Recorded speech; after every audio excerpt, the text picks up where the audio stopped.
Parlons et revenons sur le dossier Amougou.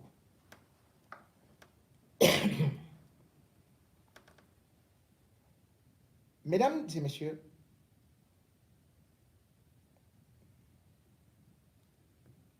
vous avez pu lire dans des alertes que l'oncle de Martinez Osogo, incarcéré à la prison principale de Kondengi, Achille Andela, il y est depuis pratiquement 13 ans. Il a été sauvagement tabassé, martyrisé par une cohorte de gardiens de prison. Ils ont été envoyés par le régisseur Ipunimax parce qu'il estimait que c'est l'oncle de Martinez Zogo qui me donne des informations. Monsieur Ipunimax, je voudrais juste vous dire que je fais ce métier depuis très très longtemps. Je peux vous parler de votre maison, de votre femme, de votre mariage à 40 millions. Pouvez-vous dire aux Camerounais comment vous avez financé ça? Alors que vous êtes sorti de l'école de l'administration pénitentiaire seulement en 2016? Je peux dire beaucoup de choses. Parce que je suis un journaliste d'investigation et je le fais depuis 30 ans. Ce n'est donc pas Achille Andela qui, lui, est derrière des barreaux, qui peut me donner des informations. Ce n'est pas M. Achille Andela qui m'a parlé de l'assassinat de Martinez Zogo, puisqu'il n'y savait rien. Et s'il savait en tant qu'oncle, il aurait eu à pleurer, à intervenir. Ce n'est pas M. Achille Andela, 71 ans.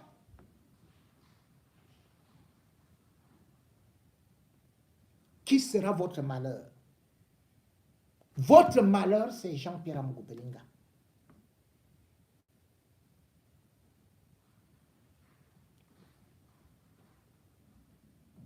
Il vous a promis, ou plutôt vous allez donner cette voiture-là, tout comme aussi il a donné une belle voiture-là. Oh, tiens, tiens, tiens.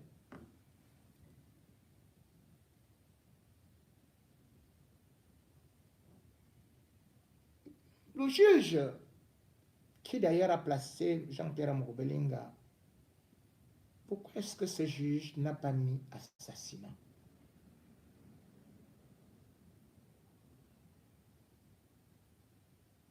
Il n'a parlé que de torture. Mon cher juge d'Akonolinga Oyono, je vais quand même essayer de voir un petit truc là. Tu vas m'expliquer. Comment tu as fait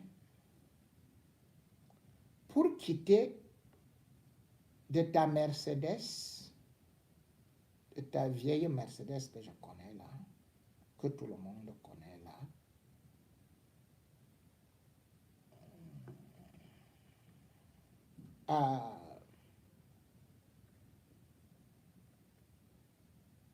à ça? Ça, c'est ta nouvelle voiture, non? La ML. Juste après avoir eu le dossier Martinez Zogo. Bon. Ah, non, attends, je te montre encore une autre photo, une autre vue. Voilà. Bien garé. Voilà, c'est ça. Ce n'est pas ta voiture ici? Bon. Je vais revenir sur toi plus tard. Parce que tous ceux-là qui ont pris un centime sur l'assassinat de Martinez Zogo, je vous ai dit, toute une vie, je vous enterrai. même mort, je vous enterrerai. Parce que la qualité que vous avez eu à faire. Aujourd'hui, ça gêne tout un régisseur qui accorde des faveurs à Jean-Pierre Moubelinga de recevoir des femmes. Un régisseur qui se lève parce que Jean-Pierre Moubelinga est en train de gnoxer, comme on dit. Il crie quand il avait Mélissa. La fenêtre est ouverte. C'est le régisseur qui va fermer la fenêtre. Parce que les autres sont indisposés. Les autres prisonniers. Quand je parle de ça, j'ignore ce que vous êtes en train de faire là-bas.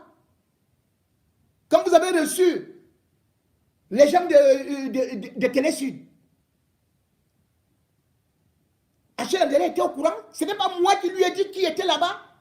Puisque c'est moi qui lui ai dit à travers les réseaux sociaux. Puisque je sais que vous tous, vous regardez les réseaux sociaux là-bas. Ce n'est pas moi qui vous dis ça. Ce n'est pas moi qui vous apprends. Tu le faisais toi seul. Est-ce qu'Achille Andela le savait? Il ne le savait pas. Tu envoies jusqu'à 6 gaillards tabasser un monsieur de 71 ans juste parce qu'il est l'oncle de Martinez Zogo. Juste parce que tu veux rendre des services à Moubelinga qui vient te dire que c'est Achille Andela qui m'envoie des informations. Pendant ce temps, moi je connais le trafic que tu fais. Tu fais entrer des drogues là-bas, à la prison centrale. Je vais afficher tes gardiens de prison que tu utilises, qui roulent en gros cylindrés. Ils vont expliquer comment, avec leur petit salaire, ils sont achetés des cylindrés. Quand je parle d'un certain nombre de choses qui se passent là-bas, et de ces gardiens qui sont dans les domiciles privés d'Amoubelinga, est-ce qu'Achille Andela est dans les domiciles de Mélissa, de Sarah Etambi, ou encore de toutes les autres petites là? Comment il le sait? Lui, il est enfermé là-bas. C'est moi qui connais ce qui se passe quand je montre les photos de Bruno Bidjan. Donc, tu veux dire que ces photos-ci, par exemple, là, c'est Achille Andela qui est sorti de la prison. Il a pris ça, il m'a donné. Ok. Continue donc. Mais cependant, comme les gens sont en train de vouloir déformer beaucoup de choses, sauver le soldat Mougo, ils découvrent subitement qu'il est innocent et qu'il se retrouve là-bas en prison gratuitement. De la même façon.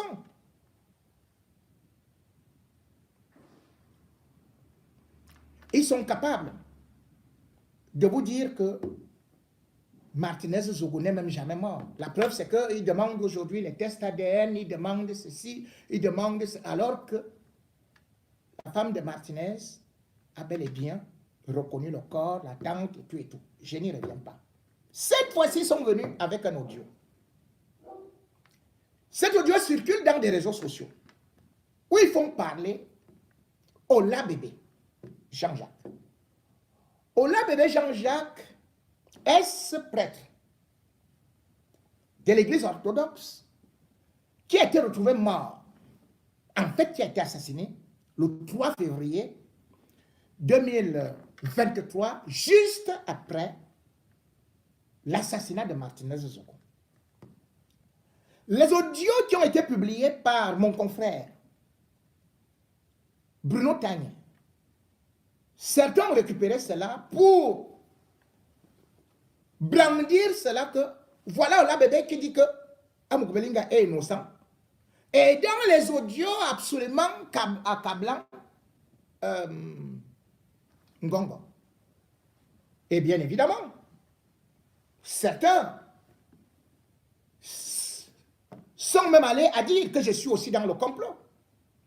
Puisque certainement, j'ai monté des gens depuis la France avec peut-être Ngongo qui est subitement devenu mon ami. Hein. L'homme que j'ai le plus dénoncé est subitement devenu mon ami. Et ils brandissent donc cet audio. Bravo. Sauf que dans cet audio, parce que je ne peux pas vous faire réécouter cela, on n'entend personne d'autre parler avec Ola Bébé. Il parle seul. Qui a remis l'audio? Agent Bruno Tagné. Et comment un audio qui pourtant dit que Jean-Pierre Amougbelinga n'y est pour rien, c'est maintenant que ça vient sortir alors qu'il est en prison. L'audio là a été où? Il attendait quoi? Mais Jean-Pierre Amougbelinga a été arrêté en février. Il a passé 3 semaines au CED. On faisait les allers-retours, allers-retours, allers-retours. 0 audio. Amougbelinga est là en prison. 0 audio d'Ola Bébé. Et maintenant, au moment où on nous dit que Martinez Zogo n'est même pas mort, on nous sort l'audio où Ola Bébé, qui a été assassiné, est en train lui-même de faire son propre testament. Sauf que pour la première fois depuis que je suis né, dans l'audio qu'on vous a publié, personne ne dit même ou oui. Il parle seul. Et il y a tellement de contradictions dans cet audio que je ne voudrais pas y revenir parce que, première des choses, Ola Bébé dit dans cet audio qu'il a été contacté par Paul Daisy-Bia pour aller parler de la mort de Martinez Zogo. Dans cet audio, pour l'instant, je ne vais pas parler de son authenticité parce que je vais vous démontrer jusqu'où tout ça est faux. Dans cet audio, Ola Bébé, qui parle seul, dit qu'il a donc refusé d'aller rencontrer Paul Daisy-Bia parce qu'il sait que Paul Daisy-Bia est un espion, est un indique. Il a même l'autorisation de port d'armes, il est dangereux. Il l'a contacté via Messenger parce qu'à Messenger, on peut rapidement te tuer et puis on ne va pas retrouver ceci et cela, il n'y a pas de traces. C'est la première fois que j'entends ça.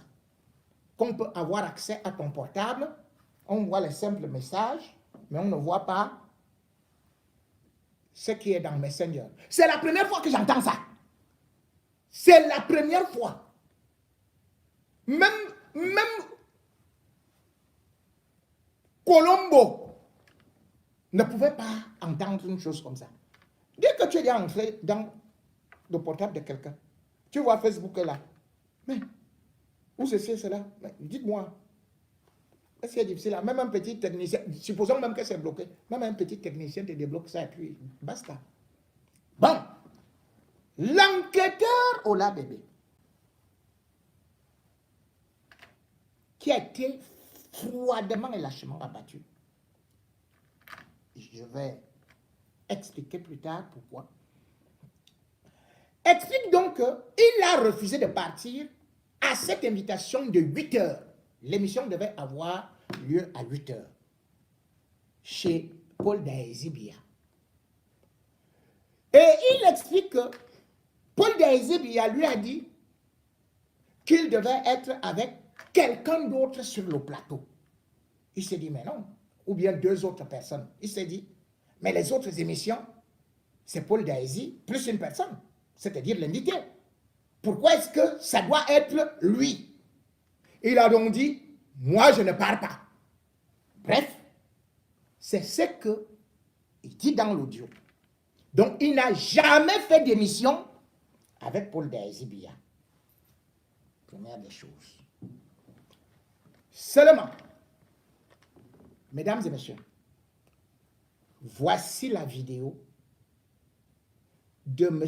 Ola Bébé face au même Paul Daisy Biya, alors que dans l'audio, il dit qu'il n'est pas parti. Il avait peur. Parce que le type là, parce que Paul Daisy travaille avec Ngongo, travaille avec l'autre côté, travaille avec les banquiers. Il n'est pas parti. Regardez-moi ceci. Écoutez. Alors, vous êtes très exorciste et concernant l'affaire Martinez-Soko, vous avez investigué, vous avez prié pour être éclairé sur cette situation. C'est Paul Daisy qui parle là. Hein? Si on vous posait la question aujourd'hui, que diriez-vous, Père Jean-Jacques? Pas peut-être en termes de conclusion, mais pour évoquer par votre expérience ce que vous avez pu percevoir par vos prières et par vos investigations, par vos enquêtes. Bien, merci pour cette question. D'abord, je vais m'incliner dans la mémoire de mon frère Martinez-Sogo. Je crois qu'il faut également rappeler ici que nous avons été collègues, Martinez et moi, à la radio Amplitude FM, je parle des années 2010, je ne sais pas 2010, en tout cas ça remonte à 10 ans aujourd'hui, un peu plus. Nous avons travaillé ensemble lorsque j'animais l'émission La Voix des Sans-Voix, qui s'occupait justement des victimes d'abus de confiance et d'autorité. Donc nous sommes connus dans cette radio-là. Et puis, c'est vrai que lorsque je suis parti de là, parce que nous étions les tout premiers sanctionnés du Conseil national de la communication avec le CNC. Oui, monseigneur Bouffé à débat. La toute première note, si vous allez dans les archives, la toute première note qui suspend des journalistes CNC au Cameroun, mon nom y figure parce que j'étais présentateur de l'émission La Voix des Sans-Voix et il y a d'autres. Donc c'est comme ça que notre aventure s'arrête dans Amplitude FM. Et puis lorsque, quelques années plus tard, Martinez me sollicite pour que je sois l'un de ses enquêteurs, parce qu'on faisait des enquêtes journalistiques par rapport à ces émissions-là. Oui. Il a voulu que je sois un de ses enquêteurs. C'est vrai que j'étais partant, mais bon, au niveau de... Là, vous voyez son visage, hein, c'est pas l'audio. Parce qu'il redoutait le fait que, comme on avait déjà été suspendu, ils avaient peur qu'en venant, la radio peut encore prendre le coup. Bon, j'estime que c'est pour ces raisons-là, puisque c'est lui qui m'avait contacté pour ça. Donc, j'avais marqué mon accord, et puis bien après, il m'a dit que les gens de la radio n'étaient pas très favorables à ce que je travaille avec lui. Donc, pour vous dire un peu les relations que nous avions, lui et moi, et vous dire également que son assassinat, vraiment, me touche au plus haut point. D'ailleurs, il parle déjà d'assassinat. Pour le dire, je l'ai déjà dit, mais je vais encore dire pour la nouvelle de vos auditeurs et ceux qui vous regardent sur les plateformes internet, je vais le dire, je suis le tout premier dans le monde entier, ça il faut le dire pour que ça ne souffre de rien, à avoir lancé l'alerte sur la disparition de Martinez et Sogo. Il dit qu'il est le premier. Ce n'est pas moi, Ngono. C'est lui. Ok. Bon. D'accord. Alors, vous êtes très exorciste et concernant... D'accord. Alors... Bon. Nous avions, lui et moi, et... Vous avez donc suivi. Et... vraiment, touche au plus haut point. D'ailleurs, je vais continuer. Pourquoi? Parce que derrière cet audio, lui-même dit qu'il est le premier dans le monde entier. Vous savez que j'étais le premier à annoncer même déjà que Martinez Zogo sera assassiné. Et j'avais décrit. Il vous dit qu'il était le premier. Mais dans la suite de l'audio qui est publié, il dit que c'est J.P. Remingono qui était le premier. Ici, il dit que il était le premier. Vous avez entendu? Lui-même, il dit qu'il était le premier. Ola Bébé dit, j'étais le premier. Il ne dit pas que J.P. Remingono. Mais dans l'audio, il dit que J.P. Remingono était le premier, donc il devait connaître quand même les gens qui ont assassiné, ou peut-être j'ai été manipulé, ou ceci ou cela. C'est ce qu'elle dit. Dans l'audio. L'audio dure 22 minutes. Personne d'autre ne parle. Dans l'audio. Ici, vous avez vu comment ça se passe. C'est-à-dire que Paul Daisy pose les questions et il répond. Là, on sait que les gens dialoguaient. Dans l'audio, il dit qu'il n'a jamais été sur le plateau de Paul Daisy parce qu'il savait que Paul Daisy est dangereux. Qu'il est seulement parti rencontrer Bruno Bidjan.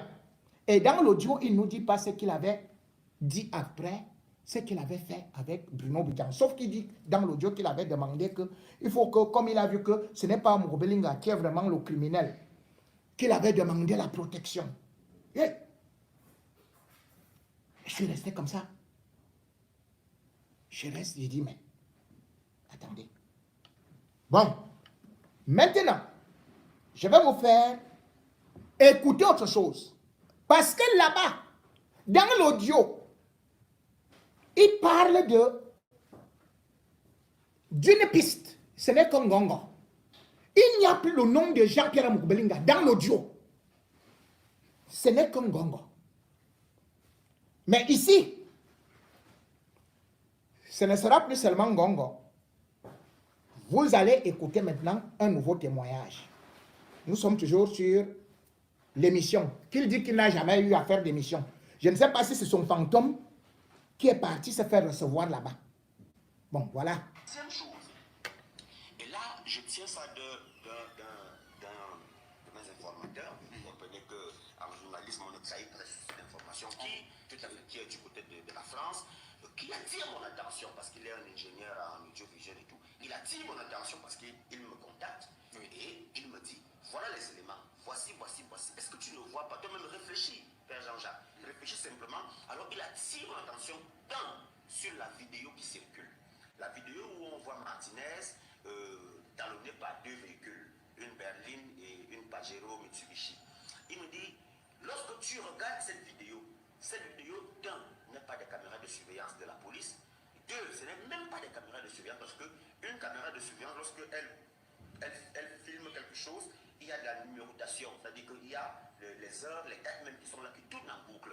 Alors quand vous voyez cette vidéo-là, regardez très bien, c'est un appareil qui est de quelqu'un qui portait figé. Un appareil figé. Voilà, et la personne est en hauteur. Et la personne qui filmait ce jour, Martinez, savait exactement ce qui allait se passer.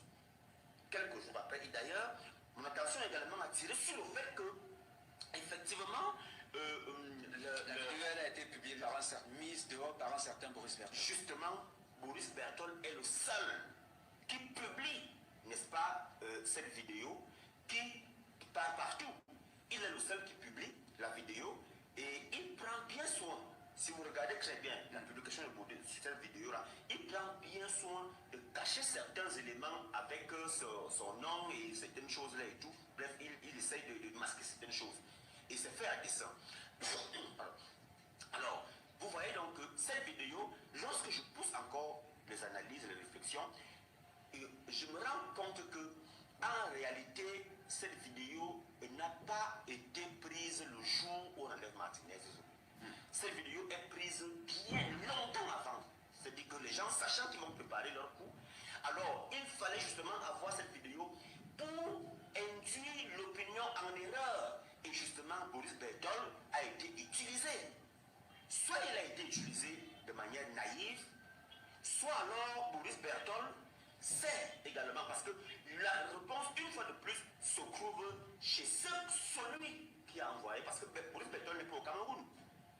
Puisqu'il a dit que Martinez avait orchestré lui-même son enlèvement. Il l'a dit, je l'ai interpellé plusieurs fois pour et qu'il était en train de boire du bon vin. Voilà, d'ailleurs c'est l'une des personnes qui ont lancé un flou, qui n'ont pas voulu qu'on fasse les recherches au départ. C'est-à-dire que pendant que j'attirais leur attention pour dire attention Martinez.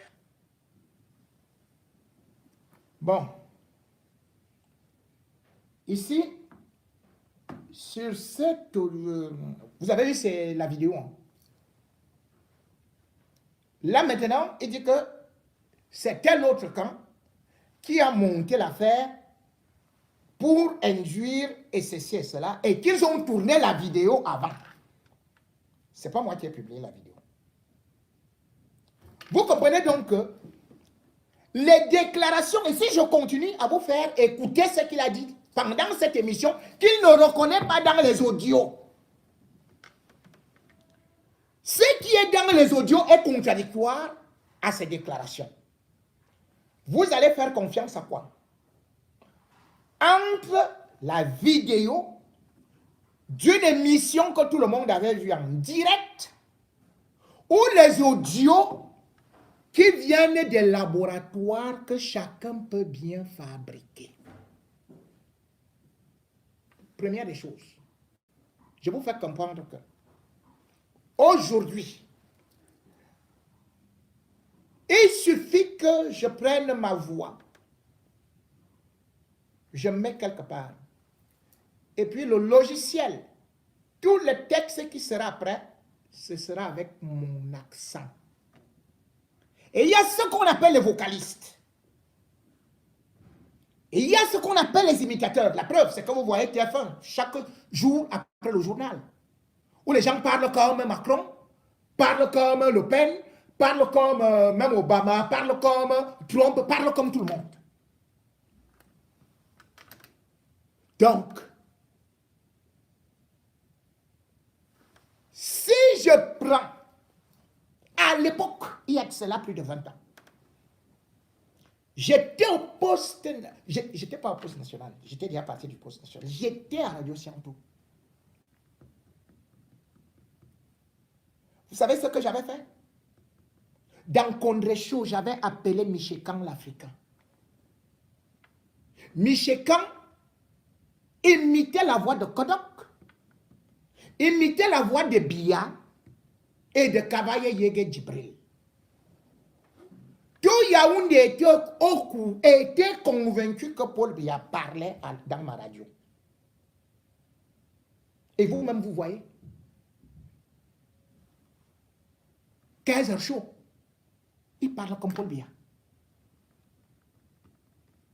Michekan, il vous fait l'audio. Il peut même faire qu'on vous recrute avec la voix de Paul Biya ou de n'importe quel ministre. Donc l'audio ne veut rien dire. Quelqu'un ne peut pas dire que non, la femme a certifié. Non, mon cher confrère Bruno Tagné, ce n'est pas une femme qui va certifier un audio. Mais même ma femme, on imite la voix tout de suite, là, elle va croire que c'est moi. Et d'ailleurs, on a eu Paul Biya avec ça. Et comment on a eu Paul Biya? Parce que, vous vous souvenez des révélations qui ont été faites par l'ami de Jean-Pierre Amourou Belinga, Bachirou. Il vous avait dit qu'il travaillait avec Jean-Pierre Amourou Belinga et qu'ils sont allés jusqu'en République centrafricaine, où Touadéra, Amourou Belinga lui passe le téléphone que Paul Biya est en train de parler. Et qui était de l'autre côté du téléphone? C'était Major Assé, qui était en train de dire à la femme de Touadéra, oui, mes hommages, madame, vraiment, mes hommages. Et tout. Ce n'est pas ça. Lui-même disait finalement que il n'a jamais rencontré Biya. Et pourtant, je vous dis, beaucoup de gens ont gagné des marchés, ont donné des marchés à Amourou Belinga, juste parce qu'il utilisait Major Assé pour imiter les voix. Moi, je peux d'ailleurs vous dire, il y a un animateur là, que j'avais recruté. C'est le petit frère de l'artiste Ange Bagna, qui était mon étudiante à Siantou. On l'appelle Pixo Black. Un beau jour, j'écoute Pixo Black et je me rends compte qu'il a l'accent de Folie d'Iran. Je dis, mais attends, c'est pas possible. Je voulais un animateur d'antenne et Folie d'Iran, lui, il était suspendu à FM 94. J'ai dit à Pixo Black, tu me prends l'antenne et tu me joues la même voix. Résultat des courses, tout Yaoundé était convaincu que j'avais recruté Folie d'Iran à Radio Siantou. Pourtant, c'est Pixo Black qui imitait sa voix. Dans les incohérences qu'on trouve dans l'audio, première des choses, il ne peut pas dire que non, c'est Paul Diazy. Tu crains d'aller travailler avec Paul Diazy. Et tu dis que Paul Diazy lui-même m'avait dit que c'est lui qui a vendu ou bien ou qui est balai. Mais attends, il n'est pas ton... Tu as peur de lui, tu ne veux pas aller dans son émission, mais il t'a fait des confessions comment? Alors que tu as refusé d'aller chez lui.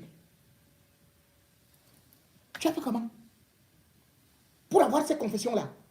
Qui est capable de venir s'asseoir devant quelqu'un d'autre? Surtout, il commence à te dire que j'ai livré tel, j'ai vendu tel.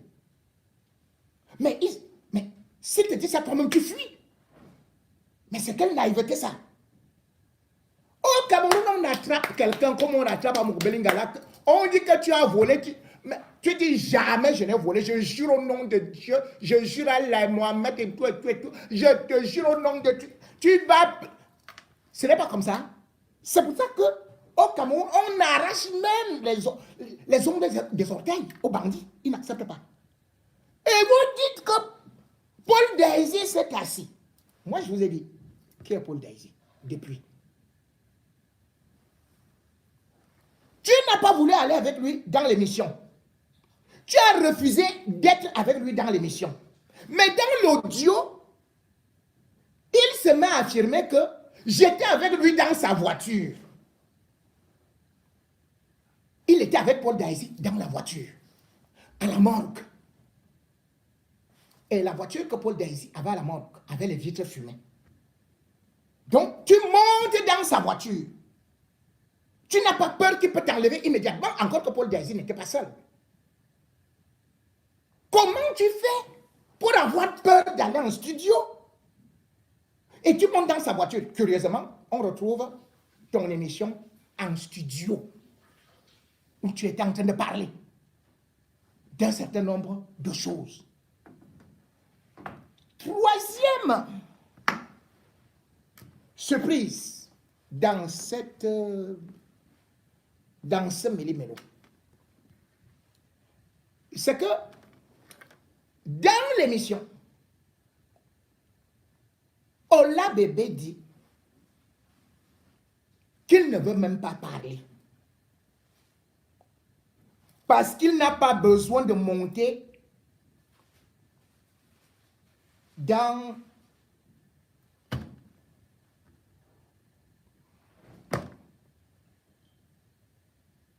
je sais pas. Il n'avait pas dit ça.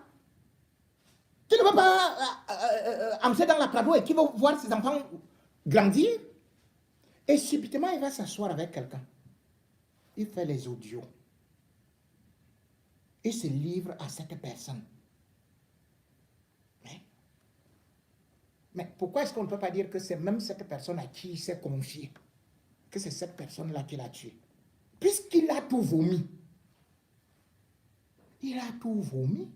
Et ce qui est terrible, c'est quoi? C'est qu'il dit, qu'il a dit, il est parti rencontrer Bruno Bidjan. Il a demandé, est-ce que vous pouvez me protéger?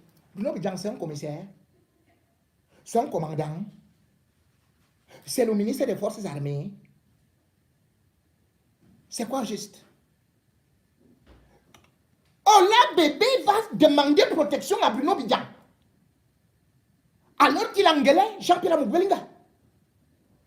Mais attendez, mais il faudrait bien qu'on m'explique un jour que le lièvre est parti demander protection chez le lion. Alors, peut-être je peux croire. Parce que quand vous regardez Ola Bébé, il avait de sérieux différends avec Jean-Pierre Moukbelinga. Et en même temps, il dit qu'il a aussi demandé à l'autre la protection. Il a demandé la protection à Paul Daisy Biya. Et après, il s'est retrouvé chez le délégué général de la Sûreté nationale en train de demander aussi la protection. Et bien plus, il va faire une autre affirmation que Martinez Zoubou avait des gardes du corps. Sur ce côté-là, je vais tout de suite revenir, mais je vais d'abord démontrer que il ne pouvait pas aller s'asseoir et faire ami avec Jean-Pierre Moukbelinga. Pourquoi? Sauf si les cons, complètement. Ola Bébé, Jean-Jacques, a été intronisé prêtre de l'église orthodoxe en 2004. Oui, c'est 2004.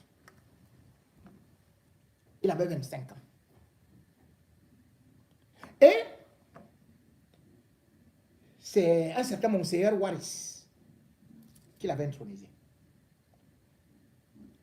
Et il va travailler et défendre beaucoup Serge Abangbarga, qu'on appelle Monseigneur. Il va devenir son bras droit.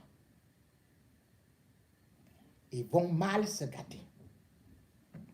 Il va se gâter avec l'église catholique parce qu'il faisait les messes d'exorcisme les vendredis et samedis soirs. C'était plein. Parce qu'il était un bon prêtre exorciste. Et ça va énerver l'église catholique de telle sorte que Monseigneur Mbargatier de l'église catholique va lui adjoindre un prêtre. Ils vont tout faire pour récupérer son église. Donc il était en guerre contre l'église catholique. Et maintenant contre Abangbarga. Ils ont leurs problèmes. Ça se gâte et commence à dénoncer Abangbarga, qui bien évidemment fait des ravages concernant des femmes dans des réseaux de pédophilie et surtout dans ce qu'on peut appeler les voyages, escroqueries et tout et tout. En novembre 2021, il commence à publier contre Abangbarga. Il est même le premier à publier une conversation d'Abangbarga où il demande à une fille d'aller le trouver à l'auberge bleue. Il va se moquer de lui. Or, Abangbarga, c'est qui? Parce que Abangbarga, c'est le meilleur ami de Jean-Pierre Amogo Belinga. D'ailleurs, Jean-Pierre Amogo Belinga lui a construit une église. C'est donc Jean-Pierre Amogo Belinga qui va déclencher une procédure contre lui parce que Abangbarga va le voir. Ça commence là. Et puis, on va le citer directement au parquet. C'est donc une affaire qui était très très grave. Ils étaient en guerre. Ils dénonçaient matin, midi, soir Jean-Pierre Amogo Belinga et aussi les lignes 94, les lignes 65 et les lignes 57. Sauf que quand l'assassinat de Martinez Zogo arrive, bien évidemment, l'argent commence à circuler.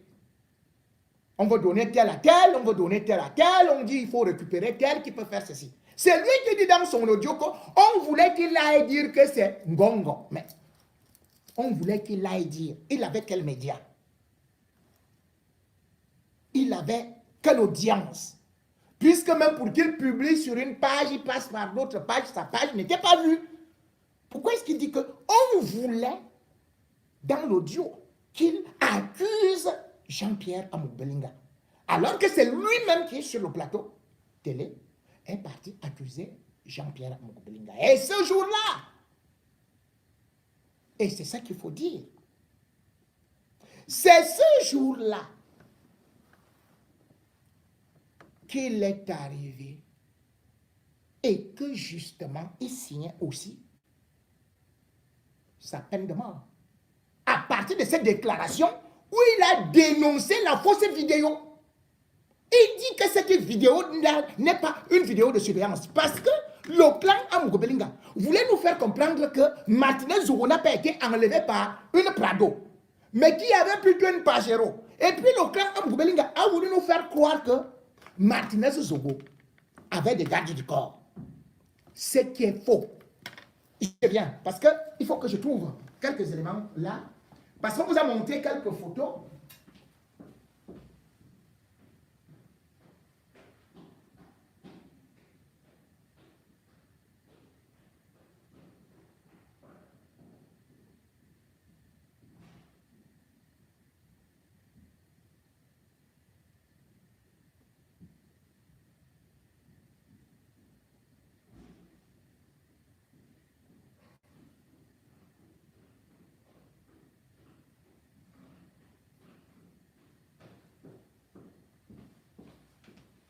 Voilà, dans la deuxième boîte.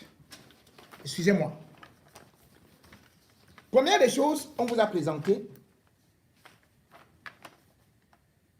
ce monsieur. On a dit c'est Danoui. L'ami que Martinez fréquentait Danoui. Ce qui est faux. Ce monsieur, c'est le colonel Jean-Jacques Fouda. Martinez connaît Jean-Jacques Fouda après moi. Parce que lorsqu'il y a la catastrophe, ou plutôt, lorsqu'il y a la poudrière au quartier général, c'est moi qui couvre. C'est moi qui informe le peuple camerounais de ce qui se passe. Et Jean-Jacques Fouda, qui était encore tout jeune, va chercher à me rencontrer pour que je lui explique. Parce que c'est à la suite de mes explications qu'il va faire une note au président Biya.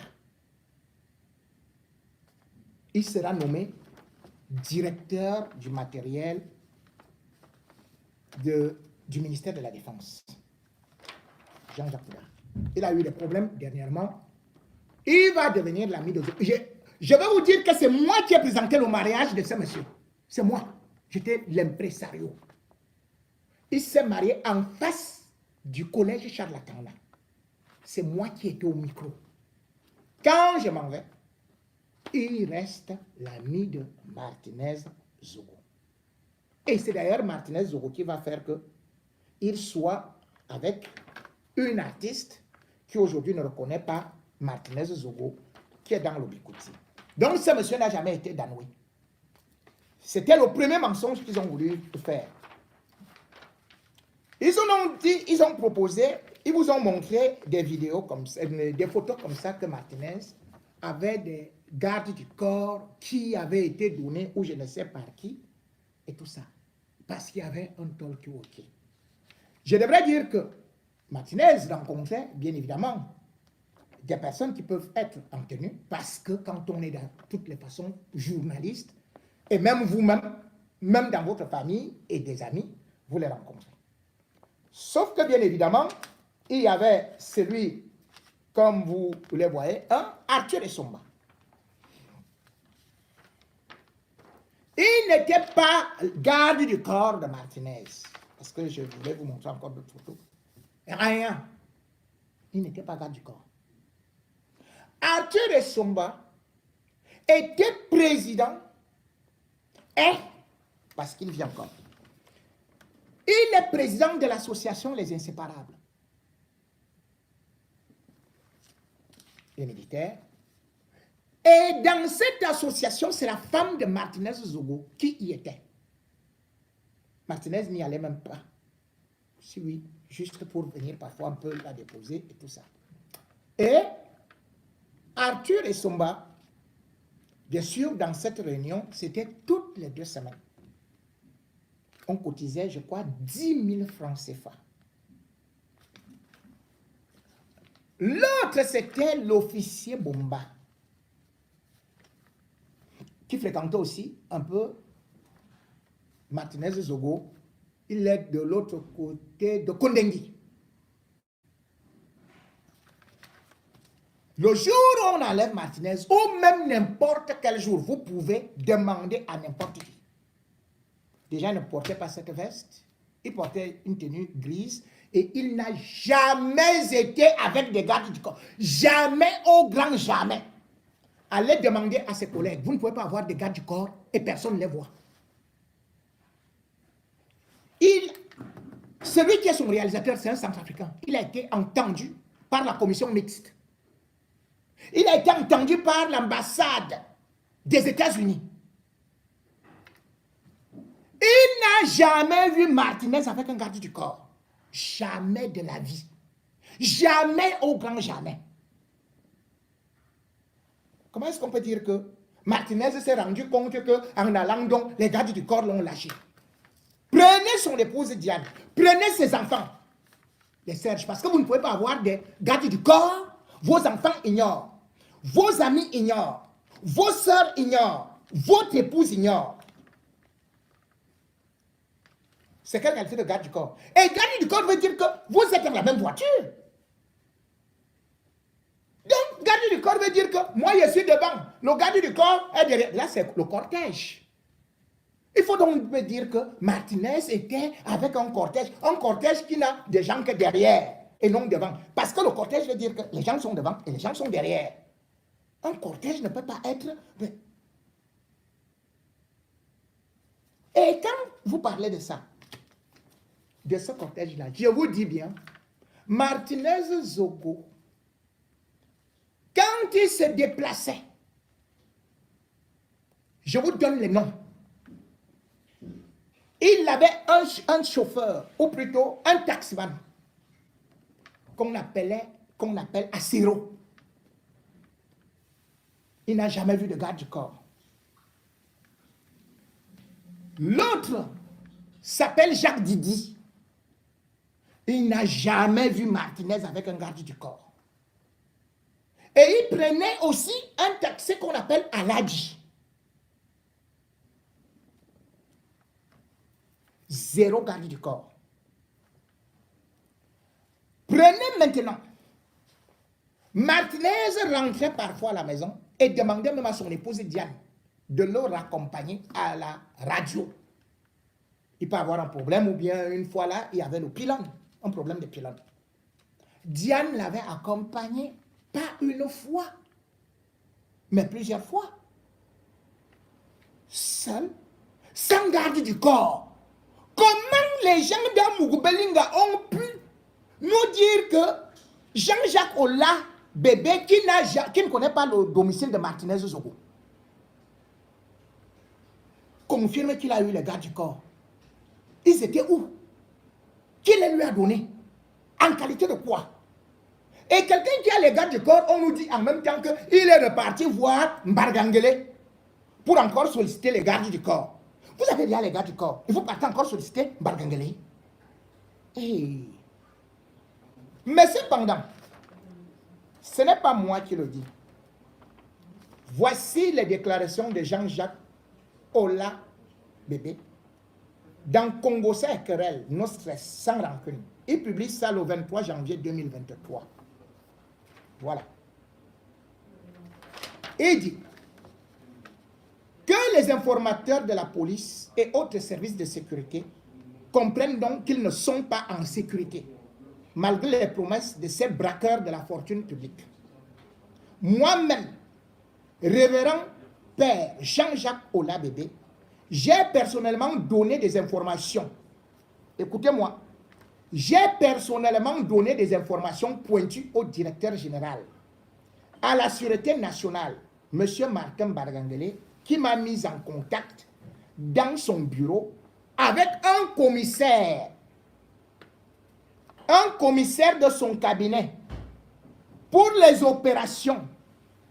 Mais ses collaborateurs sont partis dealer avec les dealers. Lorsque j'ai dénoncé cela, ils ont commencé à me traquer dans toute la ville. Je crois que l'heure est arrivée pour que je sorte des éléments clairs sur cette histoire. Amen. Révérend Jean-Jacques Ola Bébé. Voilà ça. C'est lui qui écrit. Ici, je n'ai pas vu là où il parlait d'un gongo. Ici, je vois qu'il parlait d'un commissaire. C'est lui qui est parti à la délégation générale à la Sûreté nationale. Il parlait d'un commissaire. Et moi, je peux vous dire, demandez dans la nomenclatura de la présidence de la République. Entre Mbargangele et Ngongo, le courant ne passe pas. D'ailleurs, c'est Ngongo qui bloque toutes les nominations de Mbargangele. Donc, ici, il parle de Martin Mbargangele. C'est écrit qu'il est allé voir Martin Mbargangele, qu'il a été avec un commissaire. Subitement, on me dit déjà que moi, j'ai pour les mingono, comme j'aurais dû être acheté, c'est l'autre camp qui a manigancé. Mais attendez, ça, c'est Martin Mbargangele. Que lui-même dit qu'il est parti rencontrer. et un commissaire. Qui est ce commissaire-là? C'est donc ce commissaire-là qu'il faut bien regarder.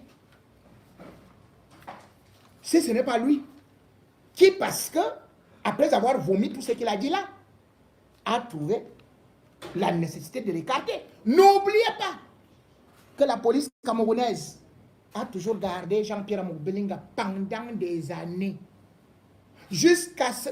Sachez que Mbargangele, il a toujours appelé Mbargangele son sujet dans les audios. Et d'ailleurs, vous le savez très bien, que Jean-Pierre Amour-Bellinga parlait avec le secrétaire général à la police qui tremblait. C'est-à-dire que la police, c'est Jean-Pierre Amour-Bellinga. Dans la commission mixte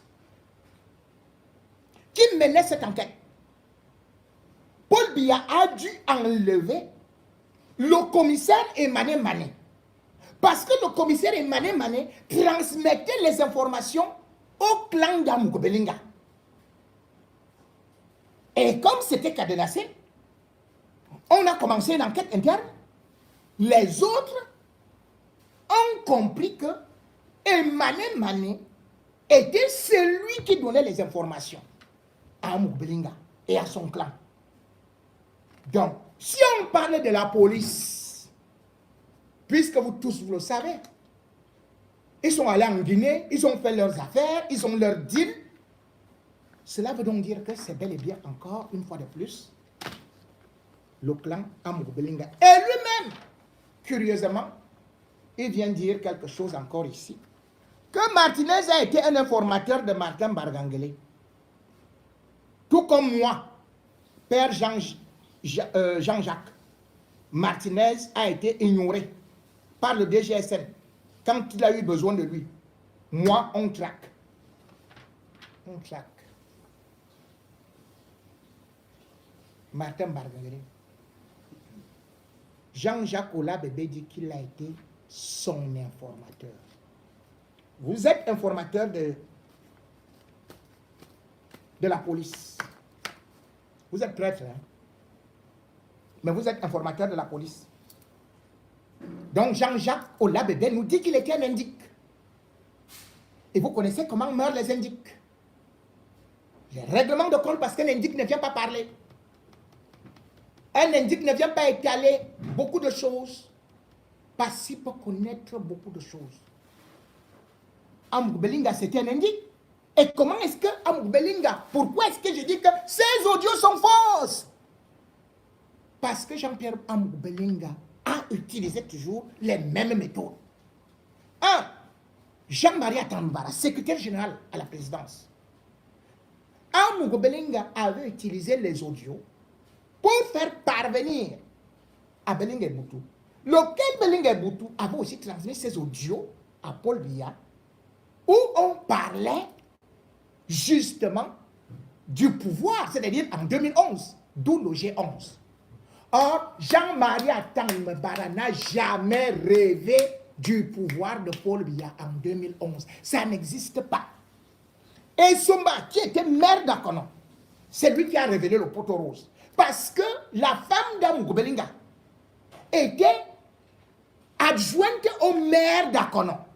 Donc dans la meuf Akono. D'où est originaire Amour-Bellinga. C'est le maire qui va révéler que Amougou a imité la voix, a fait imiter la voix d'Atambara et a envoyé ça à Paul Biya. C'est ça qui met Atambara en prison. L'affaire des voix, d'imitation des voix. Mais dites-moi, qu'est-ce que Amougou avait employé un comédien qui ne fait que imiter des voix dans sa télévision? C'était pour faire quoi? Vous ne prenez plus le témoignage de Bachirou au sérieux alors qu'il a travaillé avec Amour-Bellinga. Il nous a donné les indices. Je vais encore un peu plus. Prenez David Eboutou, qui avait été arrêté avec Patrick Sapak. La télévision Mille Collines va nous présenter des éléments incroyables, avec bien évidemment l'imitation, et des signatures, et de ceci et cela. Première des choses, là, on va faire une erreur, parce que je vous ai d'abord dit qu'il s'est enrichi grâce au faux. C'est-à-dire que les fausses assurances, les faux ceci, les faux documents et tout, l'imitation des signatures, jusqu'à présent même, d'ailleurs, Aïvo, qui est général, dit que ce n'est pas lui qui donnait les marchés à Mougou, mais qu'Amougou imitait sa signature. Pour David Eboutou, allez lui demander. Amougou a présenté les éléments au tribunal pour accuser David Eboutou. Que David Eboutou a signé ces documents-là le 8 mars 2016. Or, qu'est-ce qui se trouve? Il se trouve que le 8 mars 2016, David Eboutou n'était même pas là. Mais il était en RDC. Amourbelinga avait même faussé jusqu'à son nom, sa signature, en mettant Merlin, alors que David Eboutou, son prénom, c'était Melvin. Lorsqu'il s'est rendu compte que, au tribunal, tout ce qu'il disait, que voici les déclarations de David Eboutou, voici ceci et cela, j'ai les audios, etc. Comme il vous a dit, hein, il vous avait dit qu'il avait les audios de quoi? Des inspecteurs, qu'il les a enregistrés, les inspecteurs des impôts. Où sont ces audios-là? Ce n'est jamais sorti. Aujourd'hui, si les audios sortent, c'est parce qu'ils ont pris le temps de les fabriquer. Et on est parti larguer ça, comme ça, à Jean-Bruno Tagne, que publie, lui aussi, bloup, il a publié. Ces audios ont été montés et fabriqués et remis à Foudabega. Et bien sûr, la personne qui devait aussi aller remettre a reçu 1 500 000. Et voilà pourquoi est-ce qu'on se retrouve avec des audios d'un type qui se trouve à la morgue. Et qui depuis ne parlait pas. Subitement vient parler aujourd'hui. Et il parle seul. Seul. Il était fou. Ola bébé était fou. Dites-moi qui peut ici au monde s'asseoir comme ça et dire, tu vois, comme il était dit là, tu ne dis même pas, comme il était dit là, et il y a vraiment, il y a le camp qui voulait me dire que c'est de dire que c'est Amourbelinga. Et j'ai compris que le camp là est très dangereux et je vais encore te dire quelque chose. Si quelque chose va m'arriver là, par rapport, tu ne dis rien.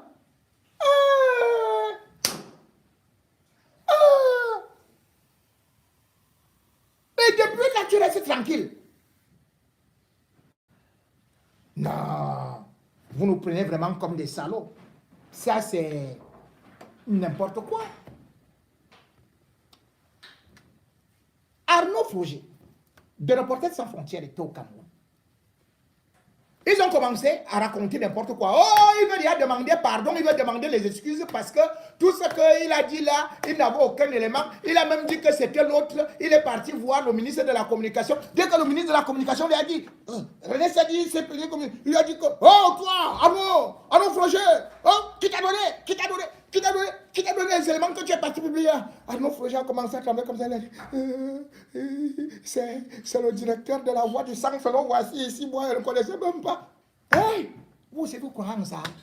Quel journaliste français, même camerounais, j'étais là, Milomodio me tabassait, me faisait tabasser. J'ai été arrêté 14 fois.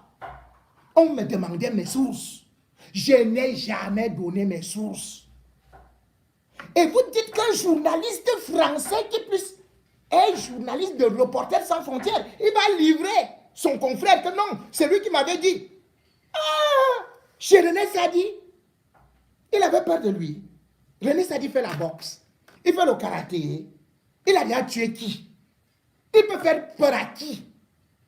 Un journaliste français qui se met à table et qui livre déjà son confrère, et vous croyez en ça?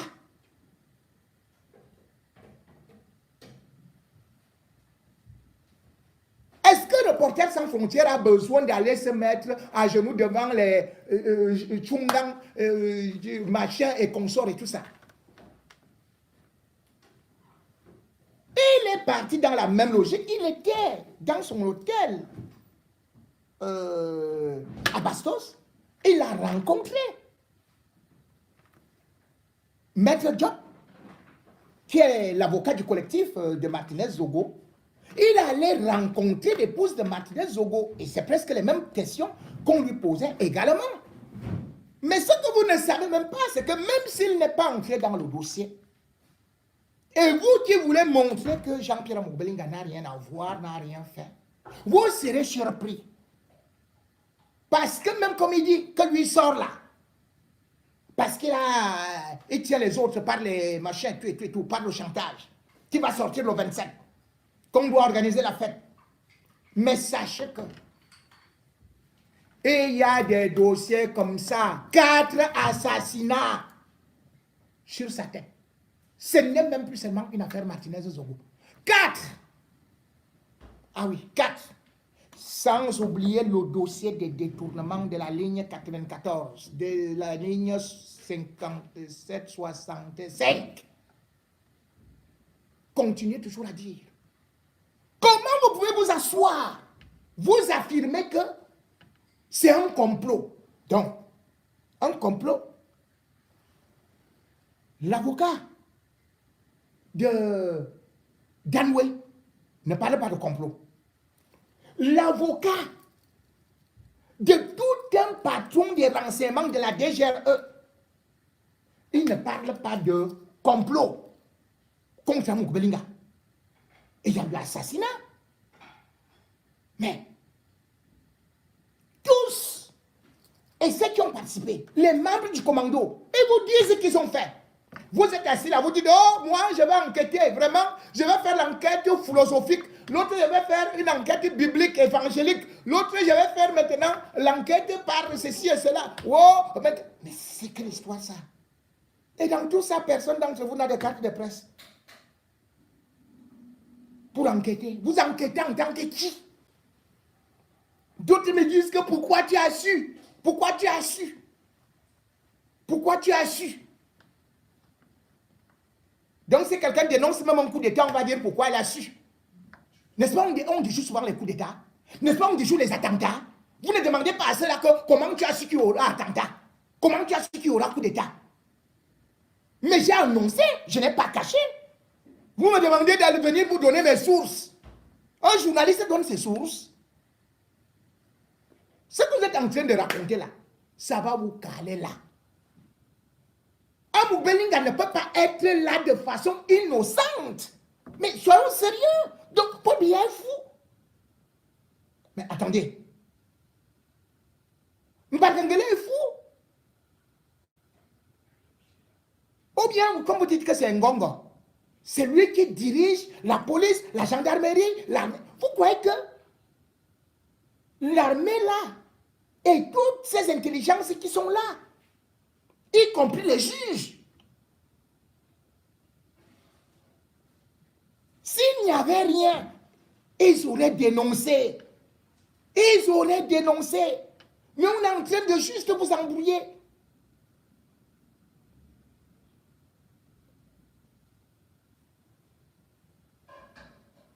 Parce qu'ils sont payés. Ils sont payés pour ça. Les autres attendent le procès. Attendez, allez à la barre. Ce n'est pas que je vais vite fuir. Pourquoi tu fuis? Pourquoi Moubelinga veut fuir de la cellule? Pourquoi? Pourquoi? Donc lui, il envoyait les autres en prison. Les journalistes qui n'avaient tué personne. Et lui, il veut déjà fuir. Que oh, les affaires ont fait ci, oh, a fait cela et tout, et tout, et tout. Donc si Bolloré tue quelqu'un, on ne peut plus arrêter Bolloré parce qu'il emploie beaucoup de gens. Ça, c'est bien ça. Si Bernard Arnault tue, on va dire que non, on ne peut même pas. Oh, il emploie trop de gens. Et c'est grâce à lui que vraiment la France et tout. N'importe quoi. Vous n'allez pas nous faire tourner la tête avec des audios. Montez même n'importe quoi. Maintenant, faites. Prochain audio. Imitez ma voix. Là, je suis en train de dire que je confesse que vraiment Jean-Pierre Moubelinga est saint et que je me suis trompé et que je lui demande pardon. Et c'est que vous allez confectionner ça, non? Certains, ils avaient déjà commencé à me confectionner des soi-disant audios et tout, et tout, et tout, et tout. Comme moi-même, je mettais, tu entendais où j'étais au bar, où j'étais où au mois. Tu entends, on dit, oh, voilà, tu parles. Les audios. Vous croyez qu'on a.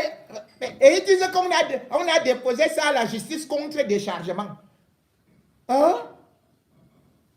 Mes amis, en justice, vous n'allez pas déposer des photos ou des audios. Parce qu'il y a des photomontages. Et pour les audios, on peut imiter la voix de tout le monde. Je dis bien tout le monde. Il n'existe pas une personne au monde dont sa voix ne soit pas imitée. Et aujourd'hui, on n'utilise même plus les imitateurs ou les vocalistes. On utilise juste les logiciels. Allez leur dire ça. Vous n'êtes pas aussi villageois, vous n'êtes pas aussi naïf. Pour croire qu'un prêtre qui est mort depuis, qui vous raconte que oui, je ne voulais pas aller parce que l'autre là a l'autorisation de port d'armes. Donc je ne suis pas allé, mais je suis entré dans sa voiture. On est allé à la morgue. En tout cas, la chair de Martinez amère. Et tous ceux qui ont goûté son sang, pour cet innocent, ils auront les yeux de sang. Ils auront le sang qui coulera de leurs doigts. Ils iront aux toilettes. Ils ne verront que du sang.